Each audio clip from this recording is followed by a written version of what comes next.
વિજાપુર નગરપાલિકાની મતગણતરી ચાલી રહી છે, તાલુકા જિલ્લા પંચાયતોની પણ ચાલી રહી છે, પરંતુ 4 નંબર વોર્ડ કે જે નગરપાલિકાનો છે તેમાં કોંગ્રેસની પેનલ છે.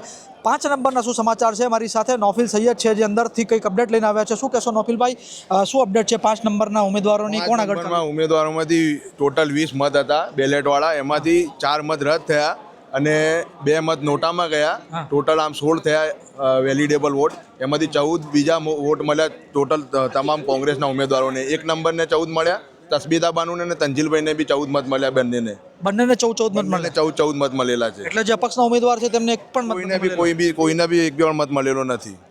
શું છે બીજા જે રદ થયા છે મત, તેનું શું કારણ બતાવવામાં આવે છે? તો આપણા અધિકારીના સહીના સિક્કા નતા કરેલા એટલા માટે રદ કરેલ છે. એના માટે રદ કરવામાં આવે યસ યસ યસ. છે. તો કેટલો આશાવાદ છે 5 નંબરની પેનલ? 5 નંબરની પેનલમાં તો શરૂઆત જ એવી થઈ છે એટલે લાગે છે કે જંગી બહુમતીથી કોંગ્રેસની પેનલ જીતવા જઈ રહી છે. અપક્ષ 800 વોટથી જીતવાનો દાવો કરી રહ્યું છે, તેમાં કેટલી મજબૂતાઈ છે? એમાં ખાલી હવાબાજી છે, બીજું તો મને કંઈ લાગતું નથી 800 મતની. તો કેટલી વાર સુધી પરિણામો સ્પષ્ટ થાય?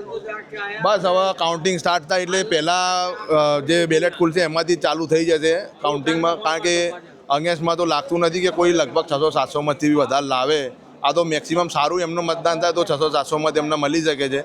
બાકી તંજીલ ને તસ્બીદાબાનું બંને એક રેકોર્ડ બ્રેકિંગ લેન્ડસ્લાઇડ વિક્ટરી તરફ બઢી રહ્યા છે એવું લાગી રહ્યું છે બિયાલ. થેન્ક યુ સો મચ નોફિલભાઈ. નોફિલભાઈ હતા આપણી તરફ જે અંદરથી અપડેટ લઈને આવ્યા હતા. દિવસભર એમનાથી પાસેથી અપડેટ લેતા રહીશું ને જે લોકો ઉમેદવારોના એજન્ટ અંદર છે તે લોકો બહાર આવતા રહેશે મેમ, અપડેટ લેતા રહીશું. કેમેરા પર્સન મોઇન કાઝી સાથે મોહિત વોરા, ટાઈમ્સ ઓફ ગુજરાત, પિલવાઈ, વિજાપુર.